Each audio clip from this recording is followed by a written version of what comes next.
With Mythic, we have 4 different funds to support research of different types.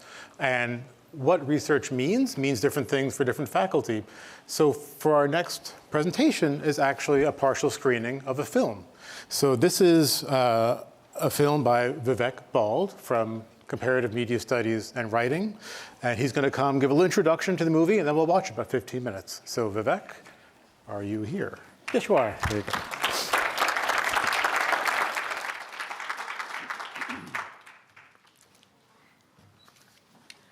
Thank you. Thank you so much. I feel honored to be here to present some of this work. Before I start, of course, I'd like to express my sincere gratitude to Provost Chandrakasan, Dean Rayo, Associate Dean Macon, for their vision and leadership in bringing the Mythic Initiative to life. To Jen Alton and Elena Cosilia for organizing today's event, and to President Kornbluth for her commitment to humanities, arts, and social sciences at a moment in which critical thinking, creativity, and social analysis are both more endangered and more needed than ever. As some of you know, I am a historian and documentary filmmaker, and my work combines scholarship and media production to illuminate the past and present stories of people of Indian, Bangladeshi, and Pakistani descent in the US and Britain. I focus particularly on the lives that South Asians have built with and alongside other immigrant communities and communities of color. For the past several years, I've been documenting a previously unknown history of South Asian Muslim men from colonized British India, who came to New York in the 1920s, 30s, and 40s. This was at the height of what is known as the Asian Exclusion Era, a period stretching for more than 80 years, when the United States passed a series of race-based immigration laws that barred the entry of the vast majority of people from Asia. These men, undocumented and unwelcomed by the larger US nation, found refuge and respite in Black and Puerto Rican communities on the Lower East Side and in Harlem. They found jobs, married and started families with women from their adopted neighborhoods, and crafted new multiracial lives. Together, these South Asian Muslim immigrants, their Black and Puerto Rican partners, their children and grandchildren, have been an unacknowledged part of the fabric of New York City for over 100 years, and forging a kind of long prehistory, now I can say, to the first South Asian Muslim immigrant mayor of New York. As someone who worked in documentary film for more than a decade before pursuing a PhD, I'm still driven by the goal of making my scholarship accessible and meaningful to broader publics outside the academy, and especially to the communities whose histories I document. I'm just going to put that up. It is for this reason that I continue to work across multiple media forms, producing written scholarship, film, and digital oral histories for the web. It is also for this reason that I treat each of my documentaries not as an endpoint, as a finished product to be marketed, but rather as a starting point, an opportunity to bring people together in the collective act of viewing, to cultivate discussion and dialogue about shared histories and experiences, and to forge understanding and new connections across our supposed differences. This public-facing work is a key aspect of my work as a scholar, entwined with my more traditional writing and research. So I was understandably excited to hear about the initial round of Mythic funding, not just as a new stream of funding within the Institute, but as an initiative that values and supports bridge building internally across disciplines as well as externally between the academy and the public. As part of the first cohort of recipients of the Humanities Cultivation Fund, I partnered with South Asian and other community-based organizations locally in the Boston area, as well as internationally in the United Kingdom, on a series of public screenings and discussions of my documentary In Search of Bengali Harlem, focusing on 3 of the film's key themes: xenophobia and anti-immigrant violence, Black South Asian intimacies, solidarities, and community making, and intergenerational trauma and healing within immigrant families. In London and Birmingham, and I'll show you a few of the slides here from those events. In London and Birmingham, I collaborated with 4 organizations. Rich Mix, a community arts organization grounded in the historically Bangladeshi immigrant neighborhood of Tower Hamlets in East London; Brown Girl in the Ring, which showcases spoken word, literature, music, and dance by British South Asian women; Soul City Arts, an arts organization and performance space in the heart of Britain's second largest Bangladeshi neighborhood in Birmingham; and the Blindian Project, an online community of more than 30,000 Black and South Asian families in the US and UK. These are just a few slides from these events, which I've just returned from. The Boston-based event was at Bartos Theater in October and was a collaboration with the Cambridge and Boston-based South Asian arts organization Subcontinental Drift, who some of you might be familiar with from the Diwali celebration that they do at the MFA. And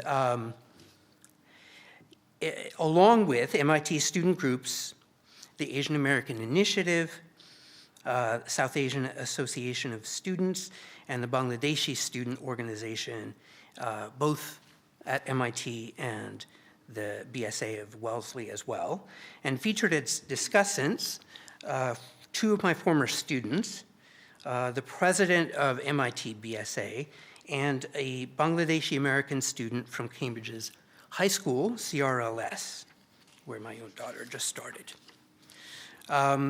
So this was a really rich discussion. Also, we brought up my editor, Beza Boyakyolu, who is a alum of the CMS master's program and has become a very sought-after editor in New York City. So, In Search of Bengali Harlem itself, the film, is 84 minutes long, so I can only show 2 short segments, totaling about 10 minutes.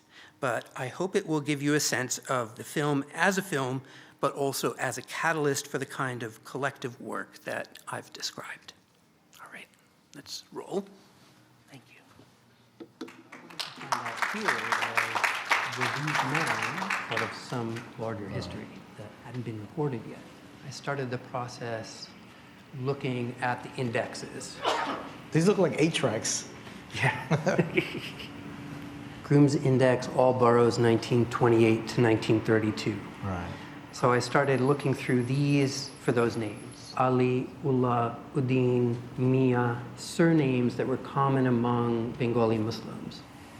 So over in these cabinets are microfilms of the actual Marriage certificates? Okay. Yes. 29364. Mohammed Abdul is married to Sadie Simmons. Wow, 1923. Can you imagine what their wedding was like? Most of them says India because back then it wasn't Bangladesh, it was India. When they came here, first they were Indian, then they were Pakistani, then they were Bangladeshi because of the independence movements that were unfolding. So in a lifetime, my father had 3 identities. All right, so here we go. We'll take a look at 1925, wow. Yankees won the World Series that year. Babe Ruth and Lou Gehrig. Your whole reference to history is the history of the My only New York way Yankees. of remembering history is the Yankees. Like, who are these people? Whatever happened to them? But I feel that 1 degree of separation away from my dad. So let's take a look at the one from 1939. So you roll it around first. This is August 8th? August 8th. Okay, we're looking for May 27th, 10:46. This. Can you read that? Ali Habib, Maria, V. Echeverria. That's your father. And this is Victoria. So he went by Habib Ali, right. right? Color or race. It says Indian white. What's Indian white? Sometimes they're referred to as white, sometimes colored, sometimes black. Occupation, Cook. Is Cook. age 28. age 28. Wow. So this was a pattern that there were a lot more men than just your Yeah. father and his small circle of friends. They were almost all marrying either African American Yeah. or Puerto Rican women. They were almost all working in these like service type jobs, Yeah. which were all also occupations that other men of color in that era would have been doing. And we know that they were settling in the Lower East Side and in Harlem. I didn't realize there was that many. So then the next thing that I started looking at was ships' passenger records. I didn't find any passengers with these names, but I found lots and lots and lots of ship workers.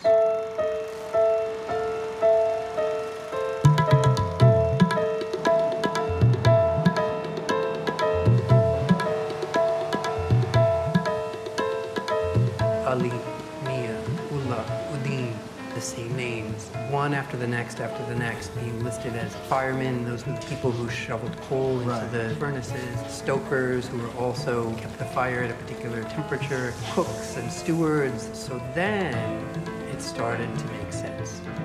So they were actually men who had come as ship workers and jumped ship.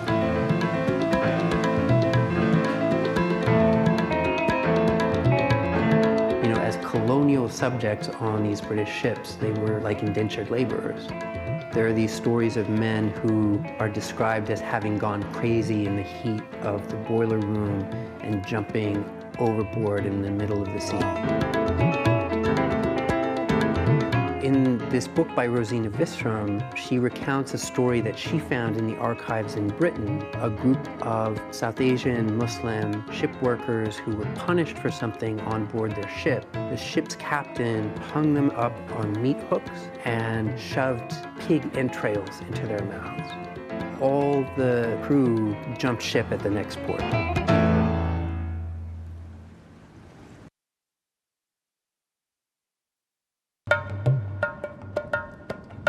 Whenever I would see Chacha Victor talk to my dad, these two men were like, oh, let me tell you. No, let me tell you.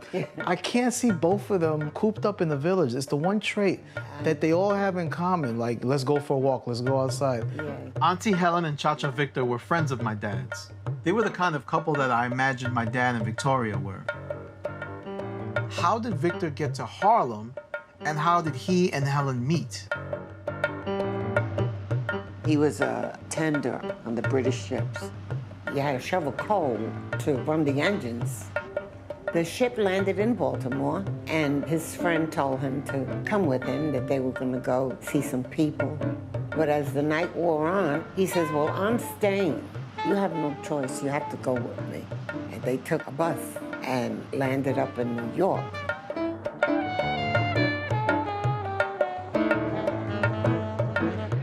Now, there was a lady, she was a black lady. He stayed in her rooming house, and there were other Indians there.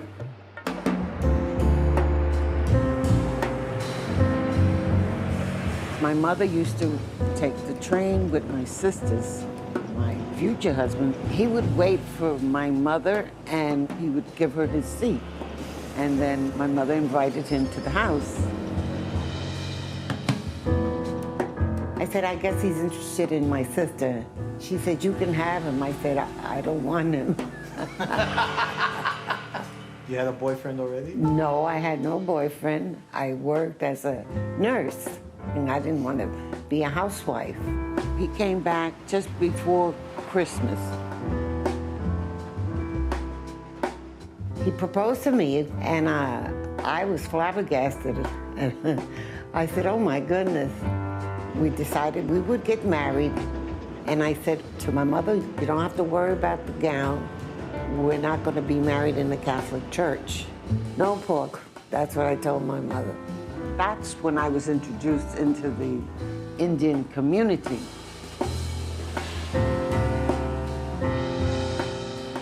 It was great seeing you. Good to see you. Good to see you. Welcome, welcome. Come on in. Ishad and Ruth Ali ran a restaurant together in Harlem, not long after my dad and Victoria opened the Bengal Garden in Times Square. I had heard about how Malcolm X's circle used to eat there. This place became like a fixture in the neighborhood. I'm good. How are you doing? Good to see you. Want to take our shoes off? No. Come on and have a seat. There's just no great order of any kind. You know, it's funny because when we started this project, I never had any pictures of my dad. I only knew him as an old man. I remember that picture so well. She was crying and he was taking care of a customer, and he just picked her up and then she stopped crying. I think I was about 3 months. Yeah, 3 months something, old, yeah. 4 months old. And I was sitting in the window like this, and he was passing with a priest, and he was going, I said, wow, I'm gonna get that guy, right? I'm gonna get that guy one day. Just like that. So I watched where he was going. It was this Indian restaurant between 134th and 135th Street. He gave me the phone number on the back of a matchbox. Did you notice he had a strong accent, or was he? Yes, I didn't care. I was going for the good. I didn't care where he was from.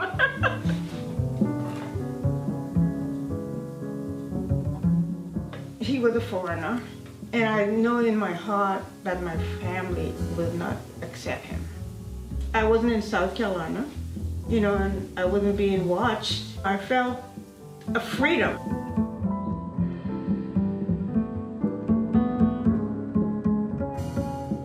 He opened the restaurant in 1958, and shortly after that, we got married.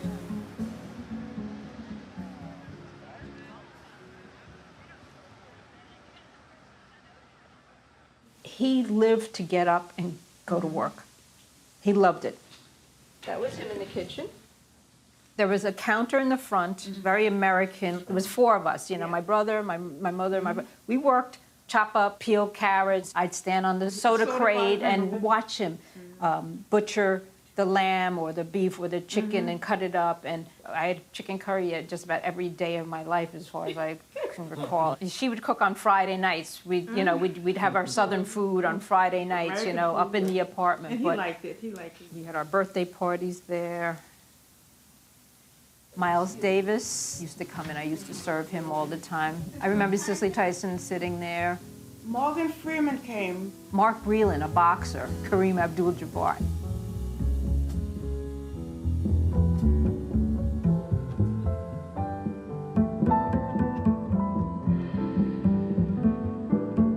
My father passed away in 1982. She ran it for another 15 years without him.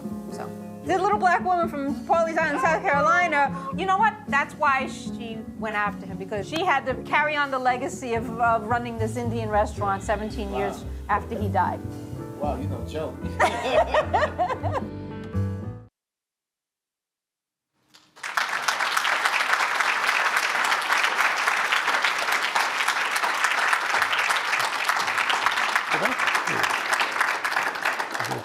Oh, well, I was going to say we should applaud Vivek, but I can't find him. Oh, there he is.